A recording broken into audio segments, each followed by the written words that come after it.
Bonjour, bienvenue à tous dans cette nouvelle émission. Aujourd'hui, ça va être l'interview de Leslie Marais que j'ai vraiment le plaisir d'accueillir et nous allons développer le thème relatif à l'accompagnement, à la thérapie, le coaching. Pourquoi est-ce qu'on fait ce métier?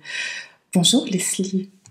Oui, Alors, merci. oui, merci à toi d'avoir accepté de partager ce moment avec moi pour développer ce thème qui est vraiment plein de points d'interrogation, plein de concepts différents, mais on va l'aborder à ta manière.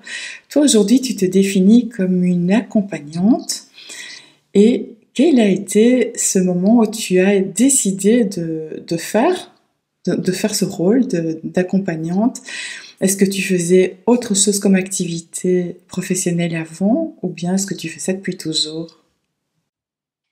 Non, alors ça a été mon premier amour, c'est mon premier élan quand on m'a parlé de métier, ça a été ça, c'est enfant, hein, vraiment les premiers amours, ça a été de me tourner vers l'accompagnement et puis il en a été autrement et j'ai été, d'abord publicitaire pendant 17 ans avant de tout plaquer et de devenir accompagnante, enfin.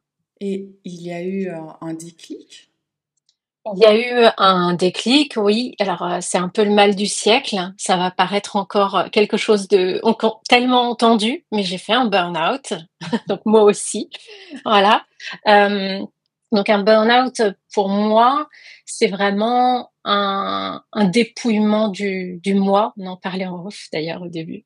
C'est un dépouillement du moi, de tout ce que j'ai pu construire, de tout ce que j'avais cru sur moi-même, de tout ce que j'avais amalgamé, qui n'était pas finalement.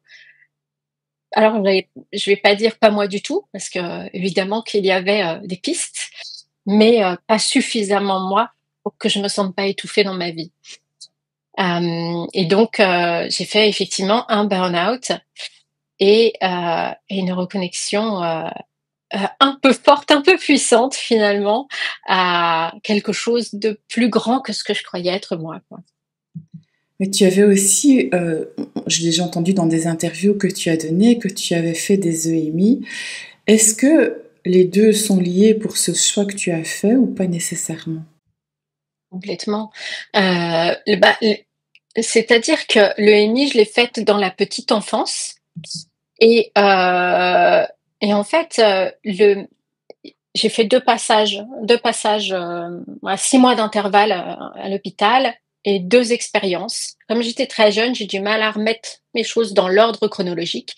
Je ne sais pas ce qui s'est passé avant, après, mais ce qui est sûr, c'est qu'il y a un avant, un après ces 2 passages à l'hôpital et hem et c'est vrai qu'il y a cette captation du vivant, hem du vivant unifié, cette captation du vivant, pour moi, ça a été un gros mot pendant longtemps ce mot, mais je vais l'utiliser aujourd'hui, divin. C'est vraiment nos natures divines et cette captation de la nature, divine des êtres qui m'entouraient, de la nature, de tout ce qui m'entourait, en fait, la source de vie qui est là, qui est présente, qui finalement est ce qui nous rend vivants et cette captation-là, a été particulière parce que je me suis trouvée face à des incompréhensions, à des ruptures dans ce flot de vie. Où finalement, je m'attendais à ce que les personnes, agissent, réagissent et moi-même aussi, hein, je m'observais, aussi dans ce flot de vie et puis finalement traduire les choses différemment. Pas dire les choses qui pourtant auraient dû me venir, pas faire les choses qui pourtant auraient dû me venir et pareil avec les autres. Et heu et vraiment je me suis heurtée à la réalité d'une certaine manière autour de cette EMI, à une réalité qui est qu'il y a des distorsions sur la ligne. Des distorsions dans ce flux de vie, il y a des distorsions sur la ligne qui font qu'en bout de course, on va pas exprimer exactement ce que finalement, divinement, on aurait aimé exprimer. Et donc ça a été, oui, le début du chemin parce que là, il y a une grande question que j'avais pas conceptualisée à l'époque parce que j'étais vraiment petite, mais il y a un grand questionnement, une grande incompréhension sur: «Mais qu'est-ce qui se passe? Pourquoi il y a une telle différence, un tel gap?» entre cette source qu'on est, qui est illimitée, et combien on se limite à la fois les uns les autres et à la fois nous-mêmes. Et donc, il y a cette question qui est restée en suspens du: «Mais pourquoi on bug? Mais qu'est-ce que c'est que cette histoire? Qu'est-ce que c'est que ces bugs?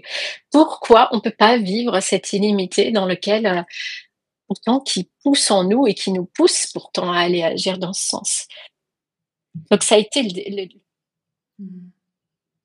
de cette envie d'accompagner, c'est à débugger tout ça et à retrouver notre illimité finalement. Oui, et on discutait un petit peu avant de cette notion d'éveil et de EMI, et de dire que les deux n'étaient pas toujours nécessairement liés. Il y a des personnes qui vivent des EMI, qui ont des expériences très riches, très intenses d'amour et de connexion, Ouais. mais pas cette sensation d'être dans le tout, de faire partie de ce tout. Mmh. Comment tu as vécu toi ça? Est-ce que c'est constant? Est-ce qu'il y a des allers-retours? Comment ça s'est passé dans ton parcours? Mais comme je te le disais déjà d'emblée, je l'ai vu aussi sur moi. J'ai c'est ça a été d'ailleurs tout un travail de toujours être en train de me regarder et de me dire: «Mais pourquoi je traduis pas moi-même?» Donc déjà, j'étais dans cette observation que oui, d'accord, je sentais cette source de vie me pousser dans des directions. Je sentais cette reliance et pourtant moi-même, parfois, je bottais en touche. Donc oui, il y a un éveil, mais je pense que j'ai une définition de l'éveil qui est plus l'éveil, c'est: je suis au courant, je suis au courant. Mais entre je suis au courant et le courant passe, parfois il y a des choses à faire, quoi. Il y a des choses, mais je pense que c'est aussi ça qui est beau aussi dans la démarche du vivant. C'est, comment on fait pour traduire ça, dans la matière, dans cette idée de finalement, oui, on est le tout et en même temps, on est venu incarner une facette bien précise de ce tout chacun et comment on fait pour que ça se relie à nouveau? Voilà. Et quelles étaient tes intentions alors en devenant toi-même une accompagnante? Alors il y avait à la fois ce que je viens de t'exprimer là, c'est-à-dire, comment c'est possible à l'égard qu'on soit limité comme ça? Comment on fait pour se délimiter, pour se rendre à nouveau, pouvoir à nouveau agir, être, vraiment dans cette illimité qu'est la source, et à la fois, mon parcours de vie. Mon parcours de vie avec des histoires compliquées dans l'enfance de mes 2 parents qui n'étaient pas réglées, donc avec un peu ce syndrome du sauveur qui est venu je pense qu'au début, il y a eu aussi beaucoup de ça, c'est-à-dire, finalement régler des choses qui n'étaient pas réglées dans mon environnement, comme si c'était à moi de le faire, voilà. Et puisque c'était difficile de le faire dans l'environnement, comment je pouvais agir, être utile, aussi, avec d'autres potentiellement. Et ça a été, on va dire la première partie de mon parcours qui m'a permis de comprendre que j'étais pas venue faire ça, Et finalement. est-ce que tu penses que tes intentions ont évolué avec le temps? Est-ce que c'est différent aujourd'hui? Complètement différent. Ouais, ça n'a rien à voir. Aujourd'hui, si tu veux, il y a ce départ-là où il y a un moment donné où comme si on se sentait un peu responsable hem, responsable du bien-être, des autres. Responsable, comme si on pouvait y faire quelque chose. Aujourd'hui, je considère que je peux rien y faire. Voilà. Donc, c'est bizarre parce qu'on pourrait se dire: «Attends, tu es une accompagnante et tu peux rien y faire. Du coup, tu sers à quoi?» Justement, je pense que je sers pas, je suis pas venue servir. Mmh. Voilà. Je suis juste venue exprimer ce que je suis venue exprimer. Je suis juste venue vivre ce que je suis venue vivre. Il se trouve que ça fait partie du parcours, et les personnes qui viennent en accompagnement, heu, eh bien, elles font le leur et on se rencontre. Voilà. D'ailleurs, tu n'emploies pas le terme ni de thérapeute ni de coach, tu définis ton travail comme celui d'accompagnante. Est-ce que tu peux justement nous expliquer la distinction alors par rapport aux autres dénominations? Ouais. Bah, accompagnant, déjà, je considère que c'est pas juste mon métier. Je pense qu'on est, accompagnants les uns des autres, tout le temps. On s'accompagne tous les uns les autres sur le chemin. Il se trouve que quand on vient dans mes espaces, on vient être accompagné, mais je remarque toujours que dans cette dynamique, c'est toujours une dynamique d'échange, quoi qu'il arrive, et c'est ça qui est beau. Et c'est comme ça qu'on construit en fait, ce chemin, ensemble, et donc il y a pas cette posture de, j'allais presque dire d'autorité, hein, cette posture où, je sais, tu ne sais pas, tu viens à moi pour savoir. En fait, moi, quand la personne, elle arrive chez moi, je ne sais pas. Tu vois? Je ne sais pas, c'est la personne qui va m'accompagner à, savoir où elle en est, qui va me montrer son chemin, je vais découvrir, et donc c'est ce chemin, c'est être à côté, c'est échanger, voilà, et faire un bout de chemin ensemble. C'est vraiment ça, accompagner. Et les gens qui viennent te consulter, ils viennent pour quel genre de difficultés? C'est quoi en général leur profil? Ah, les profils, qui viennent, j'allais dire, toute une première partie de mon activité, ça a été très existentiel. J'ai besoin d'exister, j'arrive pas à exister. C'est encore assez présent, mais avec une, dimension quand même beaucoup plus, la spiritualité n'était pas forcément très affichée au départ de mon parcours, parce que je viens d'une famille qui est pas du tout spirituelle. Donc voilà, ça a été, toute une histoire de revenir d'une EMI et d'être dans cet environnement même carrément anti, spirituel, et donc ça a pas forcément été très très, mmh, assumé, on va dire. Aujourd'hui, j'accompagne, uniquement des personnes qui ont cette notion, et donc si tu veux, si on revient sur le mot éveil, des personnes qui ont cet éveil, c'est-à-dire qui sont éveillées au fait, comme dirait, JCVD, aware d'une certaine manière, au fait que, ils ne sont pas que, des êtres en besoin d'exister, de construire leur petite vie avec leurs petites mains, et cetera, et qui considèrent qu'ils ont quelque chose en eux qui est venu vivre une expérience de vie, et que c'est ça qu'ils cherchent. Et comment ça se passe alors une consultation avec toi? Ça est on prend un abonnement, on vient, 1 fois, 3 fois, 10 fois, comment ça se passe une séance? Alors, là, l'espace chez moi, ça s'appelle l'école de l'âme Agi, avec un tiret entre âme et Agi. C'est un espace avec plein d'espaces dedans. C'est-à-dire que le principe de l'école de l'âme Agi, c'est ensemble dépassons ces limitations, débeugons justement ces fritures sur la ligne là, de ce flot de vie, et on va aller explorer différentes thématiques. En ce moment, par exemple, c'est la chance. La chance qui, souvent, quand on est dans l'existentiel, on dit: «Non, non, non, mais j'ai construit ma vie». J'ai pas envie qu'on dise: «Elle a de la chance», j'ai envie de dire, j'ai envie qu'on dise: «Elle a construit quelque chose», et comment ça, finalement, ça bloque cette relation à la chance qui est finalement la chance, c'est juste le plan divin qui se déroule à merveille, quoi. Donc comment on se relie à ça? Et donc, c'est retrouver l'illimité de la chance.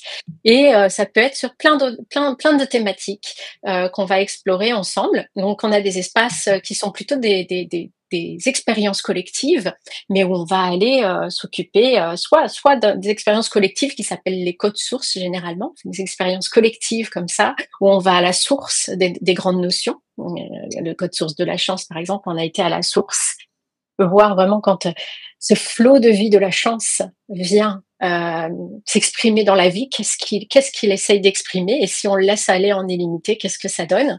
Donc on va aller explorer ces choses-là, des expériences collectives, et puis après on a des expériences où on peut aller plus loin, où là on va aller débugger tout ce qui nous empêche justement de laisser ce flot de vie, par exemple là sur la thématique de la chance, s'exprimer. Et puis après, il y a effectivement un accompagnement qui est un accompagnement qui s'appelle Astro-Origine, où là, je vois les personnes en individuel. Et là, c'est tout un parcours de reliance à nos données d'incarnation. et comment justement débugger tout ce qui nous empêche d'exprimer nos choix d'incarnation, nos choix spirituels d'incarnation. Pas, pas les choix de je vais vivre telle épreuve, non, non. C'est vraiment la facette de la source que je suis venue incarner. Et comment tu distingues ton approche alors quand c'est le tout, ce dont nous faisons tous partie, et puis ce côté individuel et l'expérimentation qu'on en fait? En fait, c'est un peu comme la logique de l'éveil et du cheminement. C'est pas parce que tu es éveillé que tu as cheminé. Tu vois, tu es éveillé et après tu as plein de choses à faire. Tu as tout un chemin à faire une fois que tu es éveillé. L'éveil, c'est pas ça y est, je suis un être de lumière, sinon on serait pas là.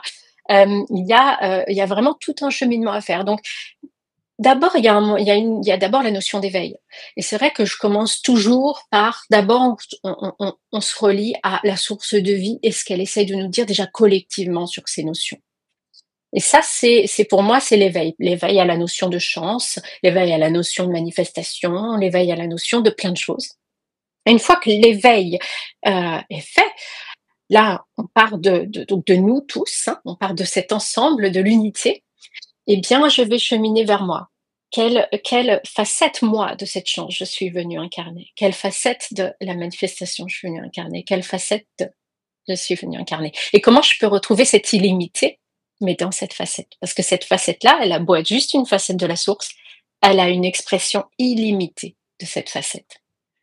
Et comment tu écoutes la partie être qui nous relie et la partie personnage? Mmh. Alors, la partie être qui nous relie. Alors après, il y a les vocabulaires, mais si tu veux, voilà comment, si tu veux, il y a une chose qui s'est passée au retour de cette EMI, effectivement, c'est que j'ai revu, j'ai vécu vraiment l'incarnation, je l'ai vécu au retour. Donc vraiment, je fais tout le chemin sans le comprendre du tout, hein, mais je l'ai revécu. Et après, il est revenu, mais tout le temps, tout le temps, tout au cours de ma vie, même encore aujourd'hui, je suis encore en train de le revisiter.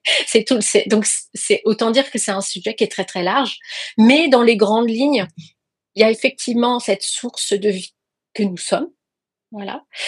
Et à un moment donné de cette source surgit le désir de vivre, le désir d'expérimenter par finalement l'essence, mais pas seulement. On a souvent dit que la vie, c'était juste expérimenté par l'essence, mais en fait, il y a toutes les perceptions aussi qui sont au-delà aujourd'hui, maintenant, on n'est plus aux 500, je crois qu'on est à 7, puis un jour, on en sera à 12, à 24, à je ne sais pas combien.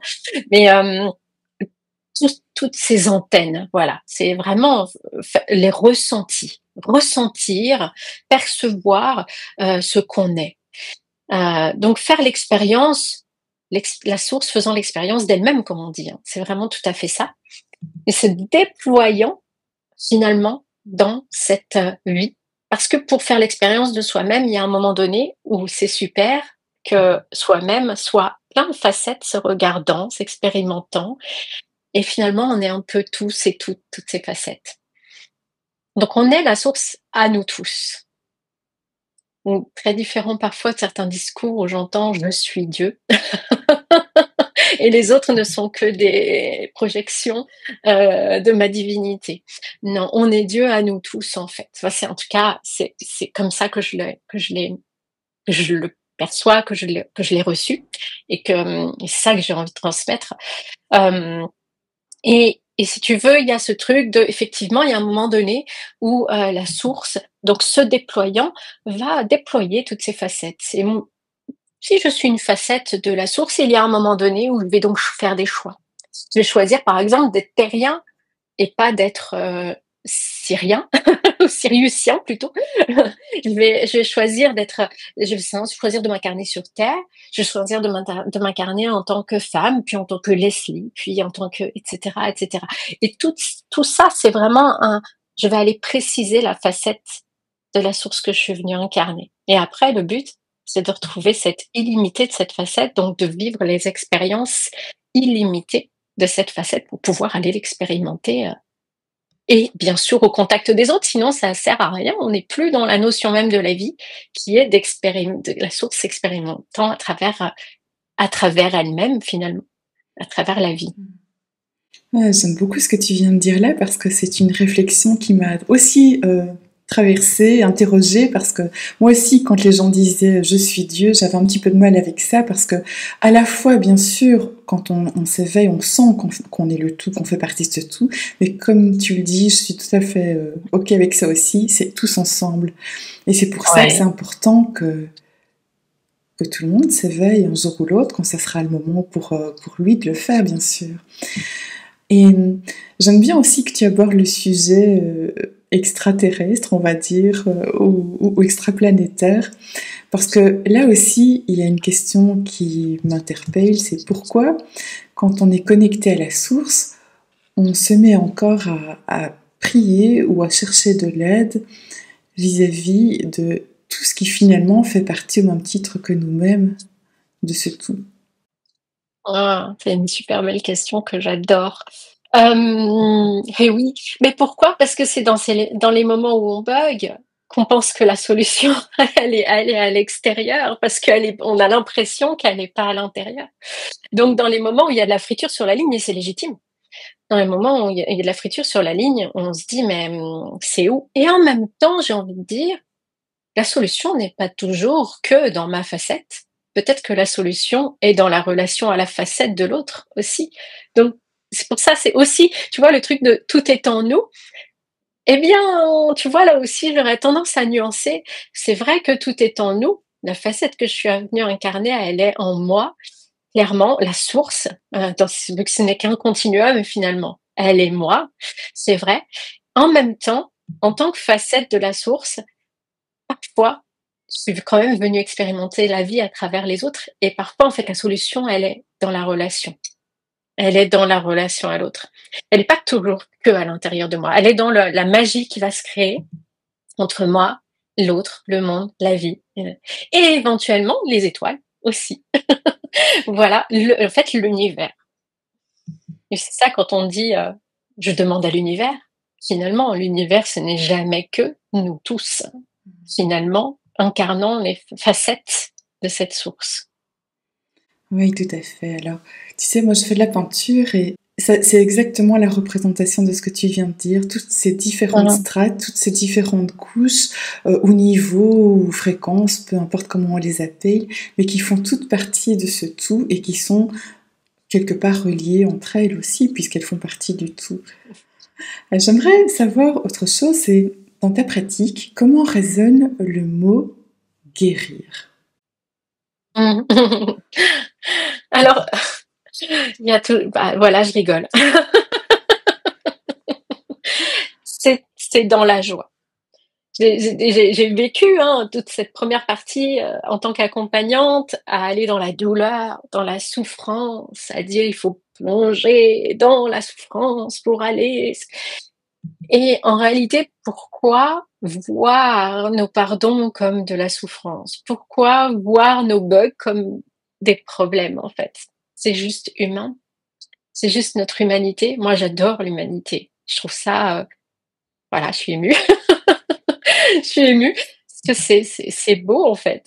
C'est tout ce chemin qu'on fait ensemble qui est comment on fait les gars, comme je disais tout à l'heure, comment on fait les gars pour exprimer notre illimité dans ce contexte-là qui est le vivant, quoi. C'est mais on est venu le faire parce qu'on avait envie de le faire.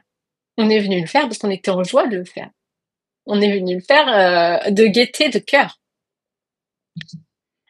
Donc guérir, hein, je pense que ça peut pas se faire en y voyant un problème. Donc il ne faut pas nécessairement vouloir tout guérir, il y a des choses qui sont à vivre telles qu'elles se présentent. Ben, et tu sais, il y a des choses, c'est tellement difficile qu'on va aller replonger. J'utilise les constellations multidimensionnelles, j'utilise le travail des archétypes en reliance avec la source pour justement les débugger, parce que parfois on a tellement besoin aussi, et ça fait partie de notre humanité, d'aller se recueillir en fait, d'une certaine manière. Mais c'est pas forcément triste, c'est pas forcément grave. d'aller se recueillir. Mais il y a un moment donné où la vie, elle est je dis là, pour le coup, tu parlais de thérapeute, d'accompagnant, je trouve que cette vie, quand on l'entend, quand on l'écoute, quand on la laisse, nous mener, nous amener, quand on laisse le plan divin se dérouler à merveille, c'est un formidable thérapeute, hein. Il y a des alchimies qui ont lieu, qui sont extraordinaires. Le problème, c'est toujours d'y résister, C'est que ça. de s'y laisser complètement aller, quoi. Enfin, il y a des personnes, on peut comprendre qu'elles ne soient pas toujours prêtes à entendre ce discours si elles sont encore très blessées par des choses qui leur sont arrivées. Absolument. Donc, des fois, il faut passer par là. Et puis, comme Ouais. tu le dis, le chemin alors s'ouvre sur autre chose. Voilà, c'est ça. Il y a un moment donné, il y a des étapes, voilà, de recueillement, il y a des étapes de oui, de retour, heu, sur ces choses-là et à un moment donné, c'est l'assise est suffisante pour que on se dise: «OK, maintenant, je vais pas passer ma vie à retourner en arrière». Parce que je suis pas venue vivre dans derrière, je suis venue vivre là-bas et plus je vais retourner dans mes limites et OK, je retourne dans mes limites pour les ouvrir, mais après, à un moment donné, il faut les vivre, il faut vivre cette illimité qui s'ouvre. Parce qu'on pourrait toujours revenir en arrière, toujours regarder ce qui il y a un écueil par lequel je suis passée, hein, qui est de cheminer comme ça et puis à chaque fois qu'on rencontre un endroit où on se sent limité, de retourner en arrière. De dire: «Qu'est-ce qui s'est pas bien passé dans mon passé? Qu'est-ce qui s'est pas bien passé dans mes lignées? Qu'est-ce qui s'est» et c'est vrai que parfois, on peut juste pas avancer sans avoir fait ça parce qu'il y a un éclairage qui est essentiel à retrouver pour tout rouvrir. C'est vrai, mais pas systématiquement. C'est Mais ça. c'est vrai que voilà. Ceci dit, il y a un moment où quand c'est trop, c'est nécessaire. Parce que simplement parfois il y a trop de casseroles qu'on n'a pas écoutées. Parce qu'on on a moi j'étais dans une famille où on disait toujours: «Faut pas s'écouter». Donc tu vois, il y a le juste milieu entre, faut rien écouter du tout, avancer, tête baissée et faire les chars d'assaut. Généralement, voilà, c'est au bout d'un moment, on commence à accumuler plein de trucs, on a fait semblant que tout allait bien, mais c'est pas suffisant. Ce chemin de j'écoute, j'accompagne, c'est devenir accompagnant de soi-même en fait, hein. J'écoute, j'accompagne, on chemine et on va avancer vers l'illimité. Mmh. Alors, quand l'assise est là, qu'on a franchi ces étapes, comment alors vont résonner ces 2 mots à nouveau chez toi et dans ce que tu pratiques? Le premier mot, ce serait accueil et le second, silence. Mmh. Mmh.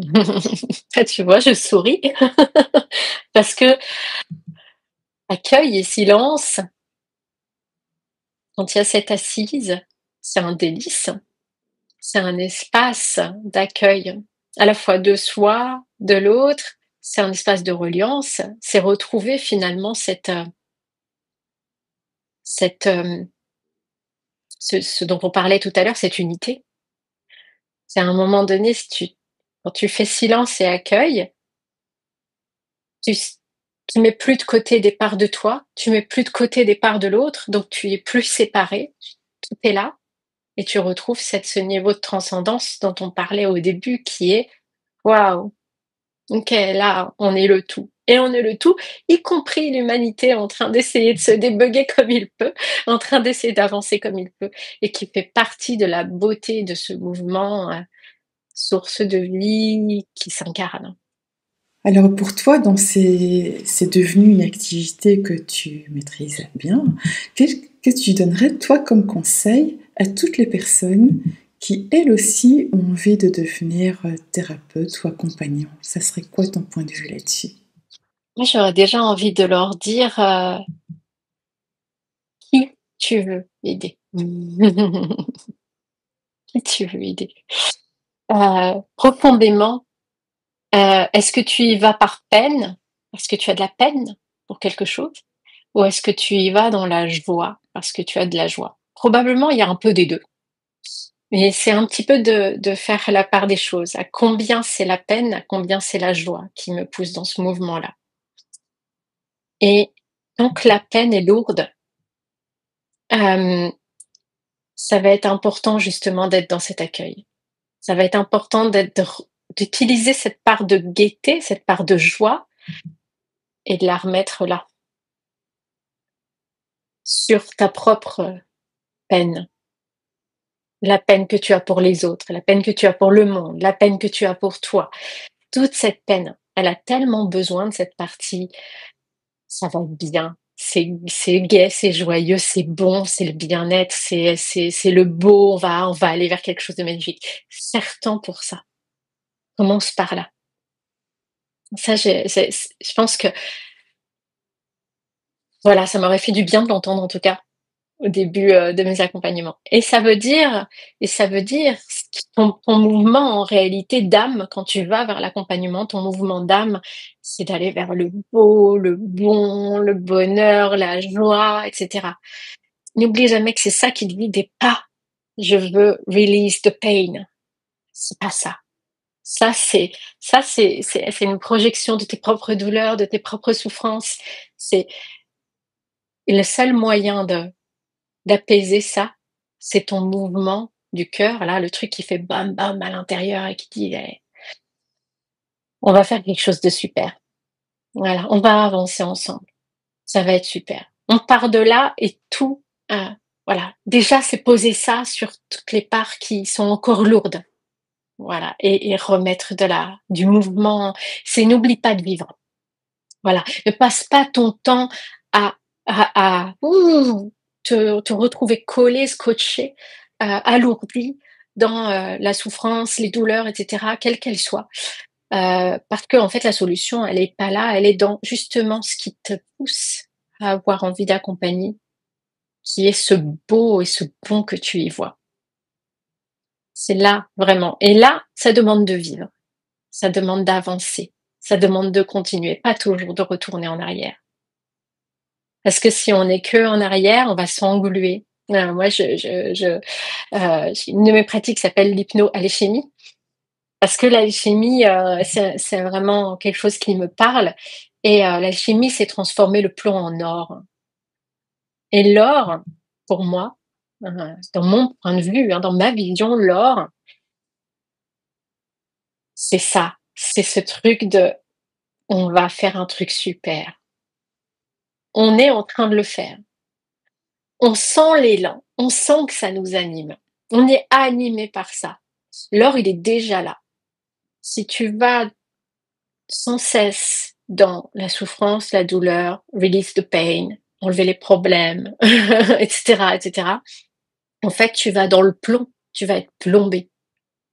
Tu vas avoir des difficultés à déplomber aussi les personnes que tu accompagnes parce que c'est là ce qu'on appelle finalement, c'est un peu ce qu'on appelle, la vibration haute d'une certaine manière, ce qui veut pas dire élevé, supérieur et cetera. Le problème du mot haut, c'est qu'on a l'impression que c'est supérieur. C'est pas une histoire de supériorité ou d'infériorité, c'est une histoire de ce qui me fait vibrer tellement fort, tellement puissamment.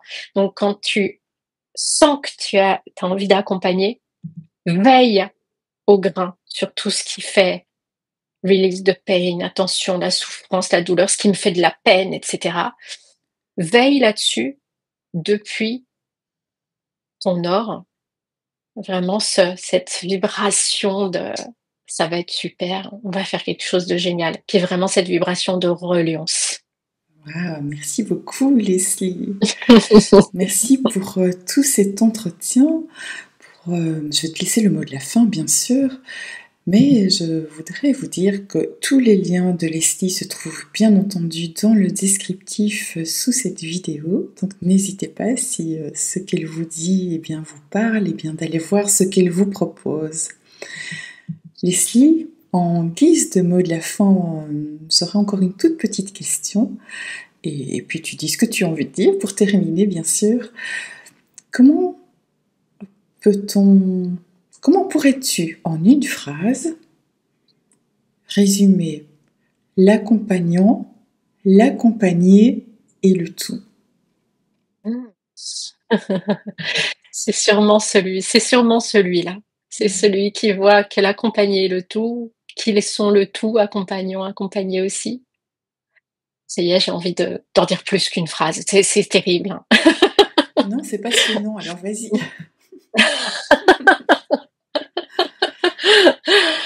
Ouais, l'accompagnant, c'est certainement celui qui voit qu'il y a pas de limite, en fait. Celui qui voit combien la personne qui vient et en fait, c'est limité et qu'elle ne s'en rend pas encore compte.